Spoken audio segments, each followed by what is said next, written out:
Puji Tuhan, tengah malam hari ini kita akan belajar Alkitab lagi bareng, dan kali ini kita akan belajar dari kitab Yohanes pasal yang ke-11. Saya akan coba bacakan dulu ya berapa ayat dan kita mengalir. Tuhan akan bawa kita kemana, akan mengajarkan kita rema tentang apa. Wow, tentang Lazarus ya. Lazarus yang dibangkitkan. Ada seorang yang sedang sakit, namanya Lazarus. Ia tinggal di Betania, kampung Maria dan adiknya Marta. Maria ialah perempuan yang pernah meminyaki kaki Tuhan dengan minyak mur dan menyekaknya dengan rambutnya. Dan Lazarus yang sakit itu adalah saudaranya. Kedua perempuan itu mengirimkan kabar kepada Yesus, "Tuhan, dia yang engkau kasihi sakit." Ketika Yesus mendengar kabar itu, ia berkata, "Penyakit itu tidak akan membawa kematian, tetapi akan menyatakan kemuliaan Tuhan.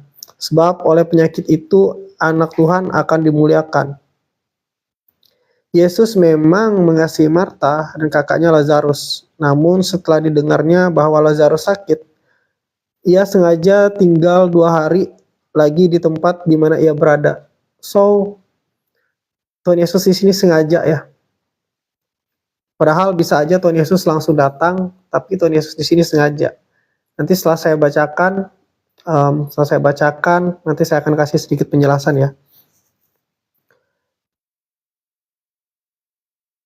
Namun setelah didengarnya bahwa Lazarus sakit, ia sengaja tinggal 2 hari lagi di tempat di mana ia berada. Tetapi sesudah itu ia berkata kepada murid-muridnya, "Mari kita kembali lagi ke Yudea." Murid-murid itu berkata kepadanya, "Rabi, baru-baru ini orang-orang Yahudi mencoba melempari engkau. Masih maukah engkau kembali ke sana?" Dalam dirinya. Demikianlah perkataannya, dan sesudah itu ia berkata kepada mereka, "Lazarus, saudara kita, telah tertidur. Tetapi aku pergi ke sana untuk membangunkan dia dari tidurnya." Maka kata murid-murid itu kepadanya, "Tuhan, jikalau ia tertidur, ia akan sembuh." Tetapi maksud Yesus ialah tertidur dalam arti mati. Sedangkan sangka mereka, Yesus berkata tentang tertidur dalam arti biasa. So, untuk memahami firman Tuhan, itu nggak harus selalu diartikan secara literal ya. Seperti kita lihat di sini di ayat 11 dan 12, 12, 13 ya. Di ayat 13, Tuhan Yesus bilang tertidur di sini artinya itu adalah mati, tetapi murid-murid mengira itu tertidur secara biasa. Jadi firman Tuhan, Alkitab, itu jangan selalu kita artikan secara literal. Jadi firman Tuhan itu bukan berarti harus kita selalu artikan secara literal. Sama ketika Tuhan Yesus bilang, "Beritakanlah Injil sampai ke ujung bumi." Ketika Tuhan Yesus bilang ujung bumi, itu bukan berarti bumi itu ada ujungnya. Sama seperti lagu kan kita pernah dengar, "Sampai ke ujung dunia." Ketika kita menyanyikan lagu itu bukan berarti dunia itu benar-benar ada ujungnya ya. Sama seperti ketika di dalam Alkitab Tuhan Yesus atau Yohanes Pembaptis menyebut orang Yahudi, orang Farisi, orang ahli Taurat disebutnya adalah keturunan ular beludak. Nah, kalau Tuhan bilang seperti itu, bukan berarti mereka benar-benar keturunan ular beludak, tapi itu sebuah peribahasa ya. Jadi segala sesuatu di Alkitab itu jangan selalu diartikan secara literal, tapi kita lihat konteksnya. Karena itu Yesus berkata dengan terus terang, "Lazarus sudah mati, tetapi syukurlah aku tidak hadir pada waktu itu, sebab demikian lebih baik bagimu supaya kamu dapat belajar percaya." Garis bawahi kata dapat belajar percaya. Marilah kita pergi sekarang kepadanya. Lalu Thomas yang disebut Didimus berkata kepada teman-temannya, yaitu murid-murid yang lain, "Marilah kita pergi juga untuk mati bersama-sama dengan dia." Maka ketika Yesus tiba, didapatinya Lazarus telah 4 hari berbaring di dalam kubur. Jadi Lazarus ini sudah mati 4 hari ya. Biasanya kalau orang meninggal 4 hari itu ya, mungkin sudah berbau busuk ya. Kalau zaman kita yang sekarang sudah mengenal formalin, kalau zaman dulu saya belum tahu. Maka ketika Yesus tiba, didapatinya Lazarus setelah 4 hari berbaring di dalam kubur. Betania terletak dekat Yerusalem, kira-kira 2 mil jauhnya. Di situ banyak orang Yahudi telah datang kepada Marta dan Maria untuk menghibur mereka berhubung dengan kematian saudaranya. Ketika Marta mendengar bahwa Yesus datang, ia pergi mendapatkannya, tetapi Maria tinggal di rumah. Maka kata Marta kepada Yesus, "Tuhan, sekiranya Engkau ada di sini, saudaraku pasti tidak mati. Tetapi sekarang pun aku tahu bahwa Tuhan akan memberikan kepadamu segala sesuatu yang kau minta kepadanya." Kata Yesus kepada Marta, "Saudaramu akan bangkit." Tuhan Yesus bilang ini tentang kebangkitan yang benar-benar bangkit ya. Tetapi di sini Marta menjawab, "Aku tahu bahwa ia akan bangkit pada waktu orang-orang bangkit pada akhir zaman." Jawab Yesus, "Akulah kebangkitan dan hidup.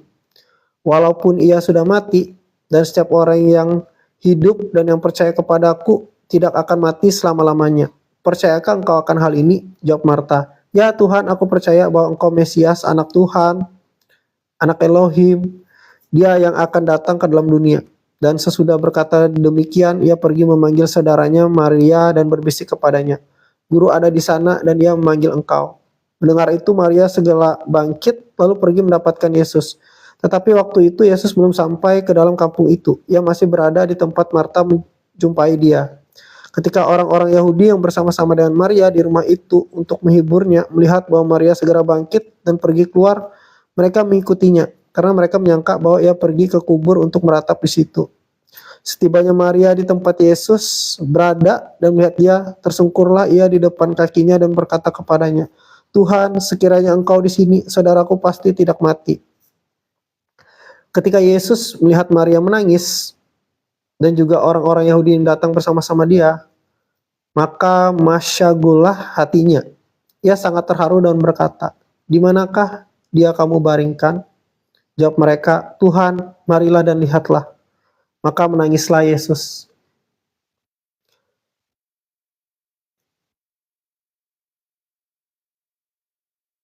Wow, di sini dikatakan Tuhan Yesus menangis ya.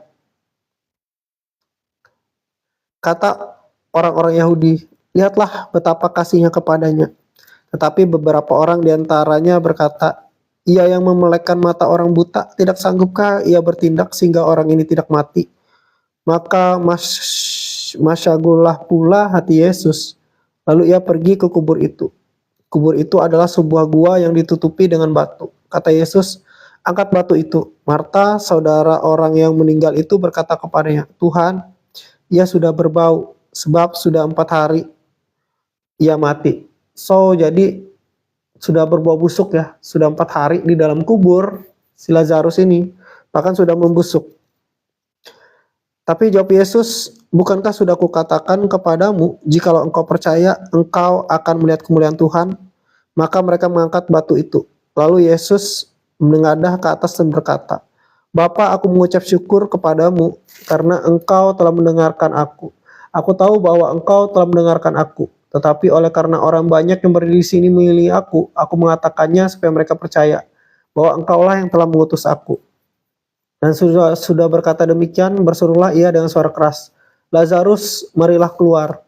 Orang yang telah mati itu datang keluar, kaki dan tangannya masih terikat dan kain kapan dan mukanya tertutup dengan kain peluh. Kata Yesus kepada mereka, "Bukalah kainnya dan biarkan ia pergi." So, hari ini kita belajar tentang Lazarus yang dibangkitkan. Ini real story, ini kenyataan ketika Tuhan Yesus ada di dunia ini. Jadi Tuhan Yesus itu di dunia ini ya, dia adalah Tuhan dan dia menjadi manusia untuk melakukan karya keselamatan karena Tuhan Yesus adalah juru selamat dunia. Dan Tuhan Yesus di dunia ini cuma 33 tahun ya. Yesus hidup di dunia ini cuma 33 tahun dan pelayanannya cuma 3,5 tahun kurang lebih. Tetapi ya sampai sekarang 2000 tahun lebih setelah Tuhan Yesus terangkat ke sorga, orang-orang semua mengenal Tuhan Yesus. Kalian ke Korea, orang tahu Tuhan Yesus. Kalian ke Jepang, orang tahu Tuhan Yesus. Kalian di Indonesia, kalian juga tahu Tuhan Yesus. Bahkan beberapa orang menghujat Tuhan Yesus. Ya. Bahkan orang-orang di Nigeria oleh karena nama Yesus, mereka dibunuh, mereka dihabisi oleh ekstremis, oleh teroris gitu ya. So, Tuhan Yesus hidupnya cuma 33 tahun, pelayanannya 3,5 tahun, tapi 2000 tahun setelah dia terangkat ke sorga, orang-orang masih mengenal dia. Jadi Tuhan Yesus ini bukan manusia biasa ya. Dia adalah Tuhan yang menjadi manusia. Tuhan Yesus tidak pernah menulis buku, tetapi banyak sekali buku yang menulis tentang Tuhan Yesus. Dan kalau kita tahu ya, buku yang terlaris, ternyata buku yang terlaris itu bukan buku Harry Potter ya, karya J.K. Rowling. No, buku paling laris itu ternyata adalah Alkitab. Dan buku yang paling banyak diterjemahkan ke dalam berbagai bahasa adalah Bible atau Alkitab. Bahkan di daerah saya, di Kalimantan, bahasa Dayak Ngaju, sudah ada terjemahannya ya. Alkitab dalam bahasa Dayak Ngaju. Jadi Tuhan Yesus ini umurnya cuma 33 tahun, pelayanannya 3 tahun, tapi hidupnya berdampak sampai sekarang. Gak mungkin manusia biasa bisa seperti Tuhan Yesus. Jadi dia adalah benar-benar Tuhan. Ya. Dan yang dia lakukan itu benar-benar nyata, dan banyak sekali catatan-catatan sejarah di luar Alkitab juga yang mencatat tentang Tuhan Yesus atau Yesus Kristus. So, Tuhan Yesus ini adalah pribadi yang luar biasa, karena dia adalah Tuhan itu sendiri yang menjadi manusia untuk melakukan karya keselamatan, untuk menjadi juru selamat. Selama Tuhan Yesus hidup, waktu dia ada di dunia ini ya, sebagai manusia dia ada di dunia ini, waktu itu ada orang yang dikasih Tuhan Yesus, Lazarus, dia sedang sakit parah. Dan tapi menariknya di sini ya, Tuhan Yesus itu sengaja tinggal ya ketika Lazarus ini sakit parah. Tuhan Yesus itu sengaja tinggal. Kita baca di ayat 6 ya. Namun setelah didengar Tuhan Yesus bahwa Lazarus sakit, ia sengaja tinggal 2 hari lagi di tempat di mana ia berada. Kadang Tuhan bisa sengaja dalam hidup kita. Tuhan bisa aja menolong kita, memberkati kita, mengubah keadaan kita sekarang itu bisa. Tapi kadang Tuhan juga bisa sengaja gak langsung menolong kita. Karena Tuhan punya sesuatu yang lebih baik, sesuatu yang lebih besar buat kita. Sama seperti dalam kasus Lazarus ini, Tuhan Yesus bisa aja hari itu datang ke Lazarus, dan Lazarus yang sakit parah langsung sembuh. Itu bisa aja seperti itu. Tetapi Tuhan Yesus sengaja tidak melakukan itu, karena Tuhan Yesus mau melakukan hal yang lebih besar lagi. Dikatakan di sini, Tuhan Yesus melakukan itu supaya apa? Di sini ya dikatakan supaya mereka bisa belajar percaya. Supaya murid-murid bisa belajar percaya. Nah, ada hal-hal dalam hidup kita, sepertinya Tuhan itu sengaja nggak langsung jawab doa kita. Ada nggak di sini yang sudah berdoa begitu lama tapi belum ada jawaban? Ada di sini. Bisa jadi Tuhan itu sengaja karena dia mau melakukan hal yang lebih besar, atau dia punya rencana yang lebih baik. Saya punya doa-doa, tapi seringkali nggak langsung dijawab oleh Tuhan. Karena Tuhan punya waktu yang terbaik untuk menjawab doa kita. Banyak orang ingin diberkati Tuhan, tetapi mereka sebenarnya belum siap untuk diberkati. Banyak orang mau diberkati Tuhan, pengen cepat, tapi dia sendiri belum siap untuk diberkati. Karena berkat itu, kalau kamu belum siap, berkat itu bisa menghancurkan kamu. Banyak orang yang dulunya baik, rajin ibadah, melayani Tuhan, dia berdoa supaya dikasih kesuksesan, supaya dikasih kekayaan, supaya finansialnya dibalikkan dari yang hidup susah, bisa hidup berkecukupan, bahkan lebih dari cukup. Tetapi karena dia tidak memiliki karakter yang baik, dia belum siap diberkati, berkat itu malah menghancurkan hidup dia. Dia jadi semakin jauh dengan Tuhan, gak ada waktu untuk keluarga, bahkan mungkin bisa main perempuan dengan uang yang dia dapatkan, dengan berkat yang dia dapatkan, dan bisa menghancurkan gitu ya, menghancurkan rumah tangganya, menghancurkan hidupnya, menghancurkan pelayanannya. Banyak orang yang belum siap untuk diberkati oleh Tuhan. Karena berkat itu, kalau kamu belum siap, berkat itu bisa menghancurkan kamu. Sama seperti kalau kita punya anak, kita tahu dia masih kecil ya, mungkin masih SD, kakinya masih belum cukup sampai, terus dia juga masih baru-baru belajar nyetir, masih belum jago belajar nyetir, nggak ada SIM, nggak mungkin kan kita kasih dia kunci mobil untuk dia bawa ke jalan raya sendiri gitu kan. Kita kasih dia mobil untuk dia bawa sendiri, nggak mungkin. Yang ada nanti malah bisa ditilang, bisa nabrak, atau bisa terjadi hal-hal yang nggak diinginkan. Atau ketika kita punya anak kecil, belum terlalu bisa membedakan yang baik dan yang nggak baik, masih belum bisa membedakan suatu milih-milih. Nggak mungkin kan anak misalnya umur 3 tahun, sudah kita kasih pisau gitu ya. Nggak mungkin kan, karena itu bisa mencelakai dia.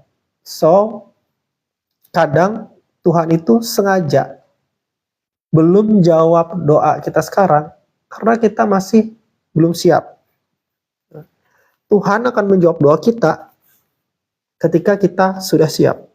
Memang rasanya nggak enak ya, karena kita sebagai manusia, kita pengen cepat, pengen segala sesuatunya itu cepat, instan, pengen doa itu segera dijawab. Tapi cara kerja Tuhan seringkali berbeda dengan cara kerja kita. Jalan Tuhan seringkali berbeda dengan jalan kita. Tuhan bilang, rancanganku bukan rancanganmu, jalanku bukan jalanmu. So, percayalah pada jalannya Tuhan. Nah, lalu di sini dikatakan Tuhan Yesus sengaja 2 hari lagi gitu ya, baru ke sana. Supaya murid-murid bisa belajar percaya. Supaya Tuhan bisa melakukan mujizat yang tidak biasa ya. Supaya mereka tahu Yesus Tuhan, Tuhan itu bisa melakukan nggak cuma menyembuhkan orang sakit, tapi dia juga bisa membangkitkan orang yang sudah mati. Intinya mereka bisa belajar percaya bahwa bagi Tuhan itu tidak ada yang mustahil. Jangankan yang sakit ya, yang mati pun bisa Tuhan bangkitkan. Nah, sekarang apa yang mati dalam kehidupanmu? Apakah yang mati itu adalah rumah tanggamu? Apakah bisnismu? Apakah pekerjaanmu? Apakah finansialmu? Apa yang mati dalam hidupmu? Tuhan Yesus bisa bangkitkan apa yang mati dalam hidupmu. Gak peduli serusak, sehancur apapun, Tuhan Yesus bisa bangkitkan apa yang mati dalam kehidupanmu. Jika kamu dengar ini sekarang, Tuhan Yesus bisa membangkitkan apa yang mati dalam kehidupanmu.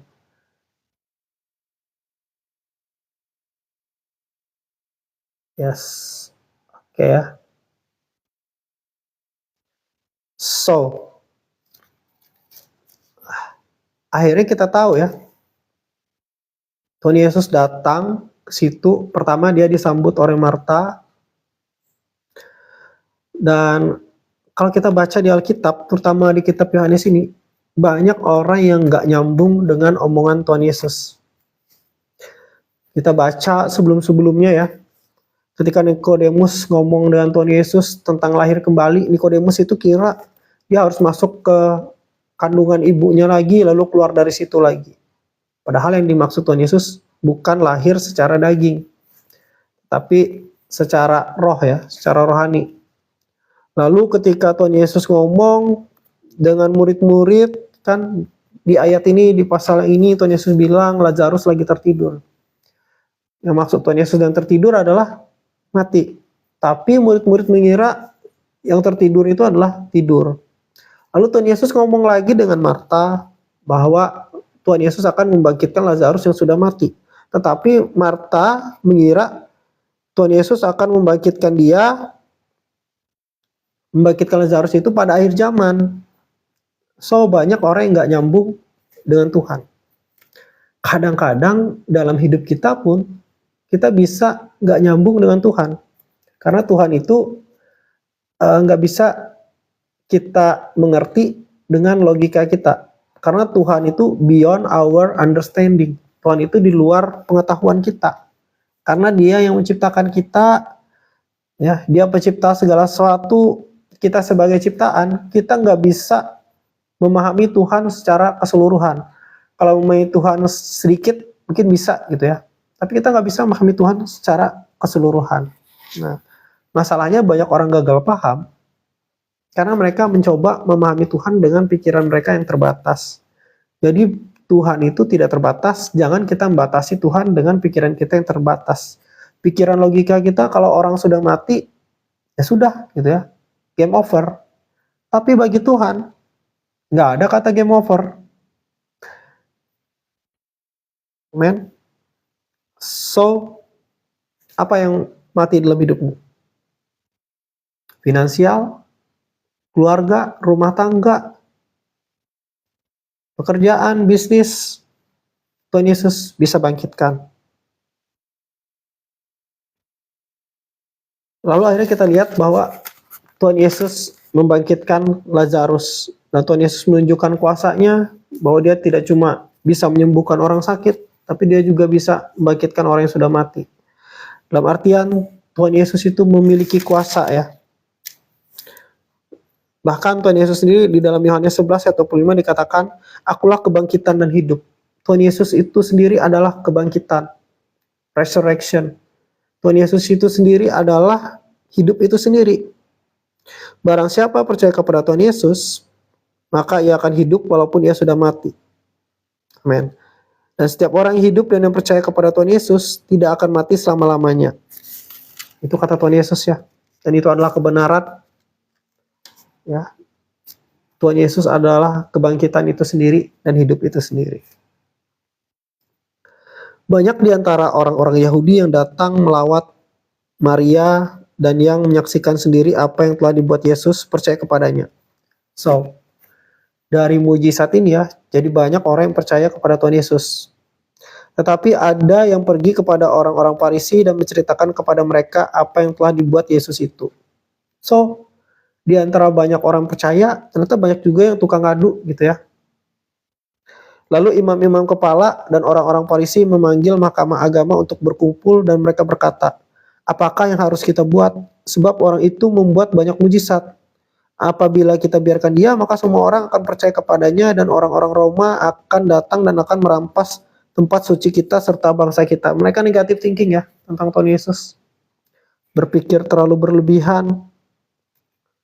Menuduh Tuhan Yesus dengan pikiran mereka yang salah. Prasangka mereka yang buruk, prasangka mereka yang salah.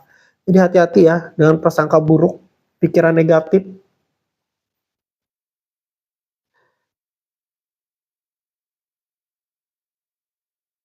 Tetapi seorang di antara mereka, yaitu Kayafas, imam besar pada tahun itu berkata kepada mereka, kamu tidak tahu apa-apa dan kamu tidak insaf, bahwa lebih berguna bagimu jika satu orang mati untuk bangsa kita daripada seluruh bangsa kita ini binasa. Hal itu dikatakannya bukan dari dirinya sendiri, tetapi sebagai imam besar pada tahun itu ia berbuat bahwa Yesus akan mati untuk bangsa itu. Dan bukan untuk bangsa itu saja, tetapi juga untuk mengumpulkan dan persatukan anak-anak Tuhan yang tercerai-berai. Mulai dari hari itu, mereka sepakat untuk membunuh Tuhan Yesus. So, ada imam besar, ternyata waktu itu, yang bernubuat tentang Tuhan Yesus yang akan mati untuk bangsa Israel. Tapi nggak cuma untuk bangsa Israel saja, tetapi juga untuk kita, bangsa-bangsa lain. Jadi dia sudah menubuatkan ya imam besar ini pada waktu itu. Nah, karena itu Yesus tidak tampil lagi di muka umum di antara orang-orang Yahudi.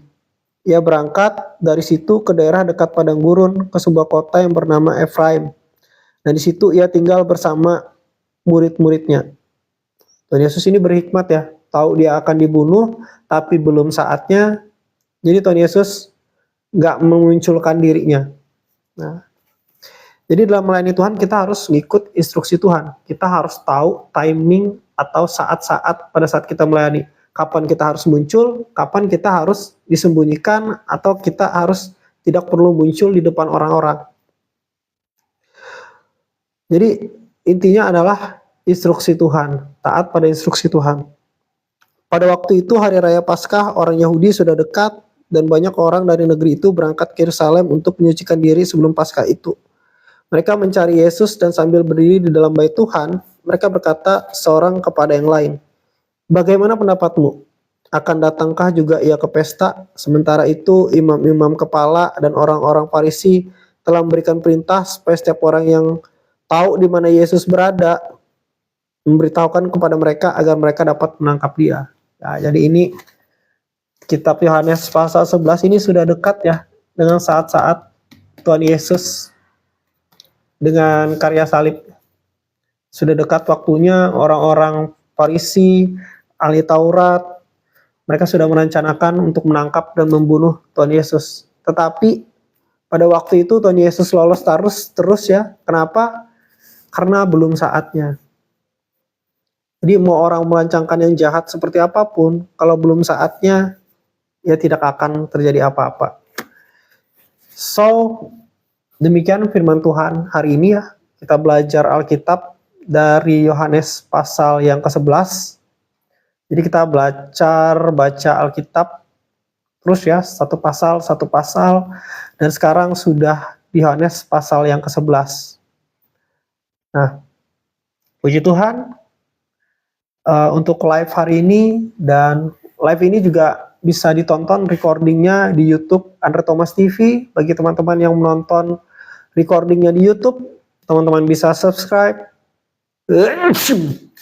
Teman-teman juga bisa kalau ada yang ingin didoakan, ingin sharing, ingin kesaksian, boleh DM ya di deskripsi, link di deskripsi, ada media sosial di situ ya.